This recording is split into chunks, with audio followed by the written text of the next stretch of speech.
আমার আজকের রেসিপি ঠাকুরবাড়ির বিখ্যাত ডিম পুরি। এই ডিম পুরি খেতে যেমনই সুস্বাদু, বানাতেও তেমনি সহজ। নমস্কার, আমি সহেলি, আপনাদেরকে আমার চ্যানেলে স্বাগত। এর জন্য আমি 7টা ডিম নিয়েছি। এবারে ডিমগুলোকে আমি এভাবে কেটে নিচ্ছি। প্রত্যেকটা ডিমকে আমি এরকম 2 টুকরো করে কেটে নিচ্ছি। এবার ডিমগুলোকে আমি কেটে একটা প্লেটের মধ্যে রেখে এবার কুসুম আর সাদাটাকে আমি আলাদা করে নেব। এভাবে বাকি ডিমগুলোকেও কেটে নেব। এরপর কুসুমগুলোকে আমি এভাবে আলাদা করে নিচ্ছি প্রত্যেকটা ডিমের থেকে, আর সাদা অংশটাকে আলাদা করে একটা প্লেটে রেখে দিচ্ছি। এবারে আমি একটা পেঁয়াজ আর একটা কাঁচা লঙ্কা কুচি করে রেখেছিলাম, পেঁয়াজ কুচি, কাঁচা লঙ্কা কুচি আর স্বাদ মতো নুন দিয়ে ডিমের কুসুমগুলোকে মেখে নেব। এভাবে ভালো করে ডিমের কুসুমগুলোকে পেঁয়াজ কুচি, কাঁচা লঙ্কা কুচি আর নুন দিয়ে মেখে নিচ্ছি। অসাধারণ খেতে হবে এই রান্নাটা, আপনারা বাড়িতে অবশ্যই একবার ট্রাই করে দেখবেন। কুসুমগুলোকে ভালো করে মেখে নিচ্ছি। কুসুমগুলো মাখা হয়ে গেছে। এবারে ডিমের এই সাদা অংশের মধ্যে কুসুমের যে পুরটা, সেই কুসুমের পুরটা এভাবে ভরে নেব। এভাবে কুসুমের পুর ভরে নেব। প্রত্যেকটা ডিমের সাদা অংশের মধ্যেই কুসুমের পুরটাকে এভাবে ভরে নেব। রোজ রোজ একঘেয়ে ডিমের কারির বদলে একদিন এভাবে করে দেখবেন, অসাধারণ লাগবে খেতে। এইভাবে প্রত্যেকটা ডিমে এরকম কুসুমের পুর ভরে নিচ্ছি। এবারে গ্যাস অন করে আমি কড়াই বসিয়ে দিলাম। কড়াইতে 2 টেবিল চামচ সর্ষের তেল দিয়ে দিচ্ছি। তেলটা ভালো করে কড়াইয়ের চারধারে নেড়ে চেড়ে নিচ্ছি। আমি আগে থেকেই 1 কাপ ময়দা এর একটা মিশ্রণ তৈরি করে নিয়েছি। সামান্য জল দিয়ে, জলটা কিন্তু অতিরিক্ত বেশি দেবেন না, ময়দার মিশ্রণটা খুব টাইটও হবে না, আবার একেবারে পাতলাও হবে না। মিশ্রণটা কিন্তু খুব স্মুথ হবে। এই দেখুন, আমি দেখিয়ে দিচ্ছি মিশ্রণটা কেমন হবে। এই যে মিশ্রণটা এরকম স্মুথ হবে। এবার এই ময়দার এই মিশ্রণটার মধ্যে ডিমগুলোকে এরকমভাবে ময়দার মিশ্রণে চুবিয়ে ডিমগুলোকে ভেজে নেব। এভাবে ডিমগুলোকে চুবিয়ে একটা পকোড়া বা চপ ভাজে যেভাবে, সেভাবে ভেজে নেব। প্রত্যেকটা ডিমকে এভাবে ময়দার গোলায় চুবিয়ে ভেজে নেব। বাড়িতে বাচ্চা থেকে বড় সবারই কিন্তু এই রান্নাটা দারুণ লাগবে খেতে। এইভাবে ডিমগুলোকে ভেজে নিলে ডিমগুলোর টেস্ট কিন্তু খুব দারুণ হবে। আর কুসুমটাকেও আগে থেকে ওরকম পেঁয়াজ কুচি, লঙ্কা কুচি দেওয়া আছে, তাই কুসুমের টেস্টটাও বেড়ে যাবে আগের থেকে। এভাবে প্রত্যেকটা ডিমকে ভেজে নিচ্ছি। এই সময় গ্যাস ওভেনের আঁচটাকে মিডিয়ামে রাখবেন। তেল বেশি গরম হয়ে গেলে গ্যাস ওভেনের আঁচটা কমিয়ে দেবেন। এভাবে উল্টে দিচ্ছি। একটা সাইড ভাজা হয়ে গেছে, উল্টে অপোজিট সাইডটাকেও ভেজে নিচ্ছি।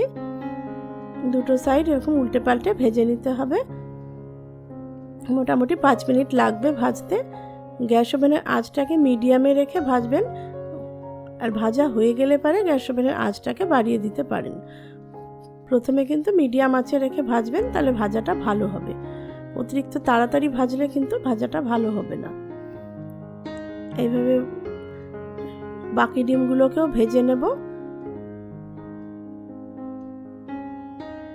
ডিমগুলো ভাজা হয়ে গেছে। এবার 1 চামচ ঘি দিয়ে দিলাম তেলের মধ্যে, আর গরম মশলা দিয়ে দিচ্ছি। 2টো দারচিনি, 4টে এলাচ, 3টে লবঙ্গ থেতো করে তেলের মধ্যে দিয়ে দিলাম। 2 মিনিট নেড়ে চেড়ে নেব। গরম মশলা দিয়ে সুন্দর গন্ধ বেরোলেই বুঝতে পারবেন ফোড়ন রেডি। ফোড়নটা প্রায় রেডি হয়ে গেছে। এবারে আমি বাকি মশলাগুলো দিয়ে দেব। আমি 4টে পেঁয়াজ বেটে রেখেছিলাম, সেই পেঁয়াজ বাটা আর 2 চা চামচ আদা বাটা একসাথে দিয়ে দিলাম। পেঁয়াজ আর আদা একসাথে দিয়ে এবারে নুন দিয়ে দিচ্ছি স্বাদ মতো। নুন দিয়ে ভালো করে কষিয়ে নেব। মোটামুটি 5 মিনিট ধরে কষাতে হবে। পেঁয়াজটার হালকা বাদামি রং হওয়া অবধি কষাতে হবে। আর তেল বেশি গরম হয়ে গেলে গ্যাস ওভেনের আঁচটাকে কমিয়ে দেবেন, আর তেল ঠান্ডা হয়ে গেলে কিন্তু ওভেনের আঁচটাকে বাড়িয়ে দেবেন। মিডিয়াম আঁচে রেখে রান্নাটা করার চেষ্টা করবেন। হলুদ গুঁড়ো দিয়ে দিলাম 1 চা চামচ। ভালো করে নেড়ে চেড়ে কষিয়ে নিচ্ছি। খুবই সহজ এই রান্নাটা, আপনারা যে কোনো সময় বাড়িতে করতে পারেন। এবারে লঙ্কার গুঁড়ো দিয়ে দিচ্ছি স্বাদ মতো। চিনি দিয়ে দিলাম স্বাদ মতো। নুন, চিনি আর ঝালটা আপনারা আপনাদের স্বাদ মতো দেবেন, যে যেরকম পছন্দ করেন।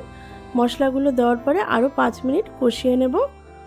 মশলা প্রায় কষানো হয়ে এসছে। এবারে আমি একটা বাটিতে 50 গ্রাম টক দই নিয়েছিলাম। টক দইটাকে একটু ফেটিয়ে নিয়ে টক দইটা দিয়ে দিলাম। টক দই যখন আপনারা দেবেন, আপনারা কিন্তু ফ্রিজের ঠান্ডা টক দই দেবেন না, রুম টেম্পারেচারে রেখে সেই টক দই দেবেন। ঠান্ডা টক দই দিলে কিন্তু অনেক সময় রান্নায় দেওয়ার পরে দইটা ফেটে যায়। দই দিয়ে কষানোর পর এবার সামান্য জল দিয়ে দিলাম। গা মাখা ঝোল হবে। এবার ঝোলটাকে আমি একটু ফুটতে দেব। ভালো করে নেড়ে চেড়ে নিলাম। এবারে ঢাকা দিয়ে ঝোলটাকে ফুটতে দেব। ঝোলটা টকবক করে ফুটে উঠলে পারে ঢাকনাটা তুলে আরেকটু নেড়ে চেড়ে নিচ্ছি। নেড়ে চেড়ে নিয়ে এবার ডিমগুলোকে দিয়ে দেব। এবারে এই ডিমগুলোকে ঝোলের মধ্যে দিয়ে দিচ্ছি। ডিমগুলো ঝোলের মধ্যে দিয়ে 2-3 মিনিট রেখে গ্যাস অফ করে দেব। প্রত্যেকটা ডিম ঝোলের মধ্যে দিয়ে দিয়েছি। এবার 2 মিনিট রাখবো, রেখে গ্যাসটা অফ করে দেব। আমার ডিম পুরি রেডি। এবারে আমি ঢাকা দিয়ে 5 মিনিট রেস্টে রেখে দিচ্ছি। 5 মিনিট পর আমি একটা প্লেটে সার্ভ করেছি গরম গরম ডিম পুরি। আপনারা ভাত, রুটি, পরোটার সাথে খেয়ে দেখবেন, অসাধারণ লাগবে। আমার চ্যানেলটি যদি ভালো লেগে থাকে তবে লাইক, শেয়ার আর সাবস্ক্রাইব করতে ভুলবেন না। আর সাবস্ক্রাইব করে বেল আইকনটা কিন্তু অবশ্যই প্রেস করে দেবেন, যাতে যে কোনো নোটিফিকেশন আপনাদের কাছে পৌঁছে যায়। নমস্কার।